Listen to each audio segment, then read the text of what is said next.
పెహల్గాం ఉగ్రదాడి తర్వాత భారత్ పాకిస్తాన్ మధ్య యుద్ధ వాతావరణం నెలకొంది. పెహల్గాం టెర్రర్ అటాక్ను అత్యంత సీరియస్గా తీసుకున్న భారత్ ప్లాన్ ఆఫ్ యాక్షన్కి దిగింది. పాకిస్తాన్ను ఉక్కిరి బిక్కిరి చేసే నిర్ణయాలు తీసుకుంటూ ముచ్చెమటలు పట్టిస్తోంది. సింధు జలాల ఒప్పందాన్ని రద్దు చేస్తూ పాకిస్తాన్కి ఊహించని షాక్ ఇచ్చింది భారత్. అయితే భారత చర్యకు ప్రతిగా పిచ్చి చర్యకు దిగింది పాకిస్తాన్. సిమ్లా ఒప్పందాన్ని సస్పెండ్ చేస్తున్నట్టుగా ప్రకటించింది. అసలు సిమ్లా ఒప్పందం అంటే ఏమిటి, అందులో ఏముంది? సిమ్లా ఒప్పందం సస్పెండ్ చేస్తే ఎవరికి నష్టం ఒకసారి చూద్దాం. పెహల్గాం ఉగ్రదాడి తర్వాత పాకిస్తాన్పై భారత్ ఇప్పుడు ముప్పేట దాడికి దిగుతోంది. ఒకవైపు దౌత్యపరమైన ఒత్తిడి తెస్తూనే మరోవైపు అసాధారణ నిర్ణయాలు తీసుకుంటోంది భారత ప్రభుత్వం. భారత్ తీసుకుంటోన్న ఈ నిర్ణయాలతోటి పాకిస్తాన్ ఉక్కిరిపిక్కిరవుతోంది. సింధు జలాల ఒప్పందం రద్దుతోటి పిచ్చి చర్యలకు దిగుతోంది పాక్. సిమ్లా ఒప్పందాన్ని సస్పెండ్ చేస్తున్నట్టుగా పాకిస్తాన్ తాజాగా ప్రకటించింది. సిమ్లా ఒప్పందం రద్దుతోటి పాకిస్తాన్కే నష్టం అంటున్నారు నిపుణులు. అసలు ఏమిటి సిమ్లా ఒప్పందం, ఎప్పుడు జరిగింది, ఎందుకు జరిగింది, ఏ సందర్భంలో సిమ్లా ఒప్పందం చేసుకున్నారో ఒక్కసారి చూద్దాం. భారత్ పాకిస్తాన్ మధ్య జరిగిన శాంతి ఒప్పందం ఇది. 1971లో ఇండో పాక్ యుద్ధం అయిన తర్వాత ఈ ఒప్పందం చేసుకున్నాయి ఇరు దేశాలు. 72 జూలై 2న అప్పటి భారత ప్రధాని ఇందిరాగాంధీ, ఆనాటి పాకిస్తాన్ అధ్యక్షుడు జుల్ఫికర్ అలీ భుట్టో దీనిపై సంతకాలు చేశారు. 71 యుద్ధానంతరం సయోధ్య కోసం జరిగిన ఒప్పందం ఇది.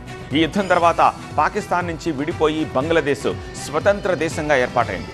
ఆనాటి యుద్ధ తీవ్రత, ఇరు దేశాల మధ్య నెలకొన్న ఘర్షణ పూరిత వాతావరణాన్ని తొలగించడానికి శాంతి పునరుద్ధరణే లక్ష్యంగా ఇండో పాక్ మధ్య సిమ్లా ఒప్పందం జరిగింది. సిమ్లా ఒప్పందంలో అత్యంత కీలకమైన నిబంధనలు ఉన్నాయి. ఆనాడు జరిగిన ఒప్పందంలో అనేక నిబంధనలను పెట్టింది భారత్. అవేమిటో ఒకసారి చూద్దాం. సిమ్లా ఒప్పందంలో ఆ నిబంధనలు ఏమిటంటే, మొత్తం నిబంధనల్లో ప్రధానమైంది మధ్యవర్తిత్వమే లేకుండా వివాదాలు పరిష్కరించుకోవడం. అలాగే కశ్మీర్పై అంతర్జాతీయ జోక్యాన్ని వ్యతిరేకిస్తూ భారత్ నిబంధన పెట్టింది. కాల్పుల విరమణ రేఖను నియంత్రణ రేఖగా, అంటే లైన్ ఆఫ్ కంట్రోల్గా మార్చింది. జమ్మూ అండ్ కాశ్మీర్లో వాస్తవ సరిహద్దు రేఖను ఏర్పాటు చేసింది. అంతేకాదు ఎల్ఓసిని ఏకపక్షంగా మార్చడానికి వీలు లేకుండా నిబంధన ఉంది ఈ సిమ్లా ఒప్పందంలో. ఒక మాటలో చెప్పాలంటే 71 నాటి యథాతథ స్థితిని కొనసాగిస్తూ సంతకాలు చేశారు అప్పటి భారత ప్రధాని ఇందిరాగాంధీ, ఆనాటి పాక్ అధ్యక్షుడు జుల్ఫికర్ అలీ భుట్టో.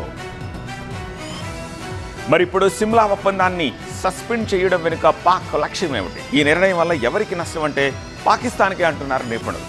సిమ్లా ఒప్పందం సస్పెన్షన్ తోటి కశ్మీర్ అంశాన్ని ప్రపంచం ముందు పెట్టాలన్నది పాక్ ప్రధాన ఉద్దేశం.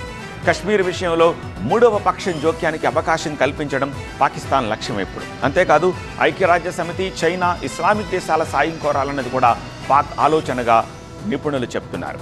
అయితే ఈ సిమ్లా ఒప్పందం రద్దయితే పీఓకేని భారత్ తన కంట్రోల్లోకి తీసుకోవడానికి అవకాశం దొరికినట్టే అంటున్నారు నిపుణులు.